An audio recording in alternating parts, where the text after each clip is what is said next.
নমস্কার। সমুদ্রের সাথে আর সমুদ্রের মাঝে যখন আপনারা থাকবেন, আপনারা দেখবেন যে এই যে সমুদ্রের যে গর্জনটা শুনতে পাচ্ছি, এই গর্জনের কিন্তু একটা বৈজ্ঞানিক ভিত্তি আছে। ভিত্তিটা হলো যে এই গর্জনের সাথে যদি আপনার মনের যে শান্তিটা আছে, দুটোকে মেশান, তাহলে দেখবেন একটা আলাদা ভাইব্রেশন তৈরি হয়। কিন্তু সেটাকে কিন্তু আপনাকে উপলব্ধি করতে হবে। যদি উপলব্ধি না করতে পারেন, this will be only a sound, it will not be a music for you. যদি এটাকে মিউজিক হিসেবে দেখতে চান, তাহলে এই যে সাউন্ডটা আর মনের যে পিসটা, এই দুটোকে ঝাল আর মিষ্টির মধ্যে যে মিক্স করবেন, আপনি দেখবেন আপনার মধ্যে একটা লেহের তৈরি হবে। এবং সেই লেহেরটা কিন্তু আপনাকে অনেকটা জিনিস নিউট্রালাইজ করতে সাহায্য করবে। সেই জন্য দেখবেন অনেকে যারা ডিপ্রেশনে থাকে, তারা যদি সমুদ্রের সামনে আসে, তাহলে কিন্তু সেই লেহেরটা তৈরি হয়।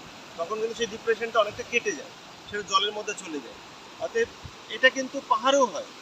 পাহাড়েও কি হয়, যদি সেই সেই কামনেস আর আপনার কামনেস লেয়ার তৈরি করতে পারেন, তাহলেও কিন্তু ডিপ্রেশন চলে যায়। এইভাবে কিন্তু ডিপ্রেশনকে অনেক দূরে সরিয়ে রাখা যায়, যদি আপনারা জানেন যে ভাইব্রেশন আর এনার্জিকে কী করে নিয়ে কাজ করতে হয়। ধন্যবাদ।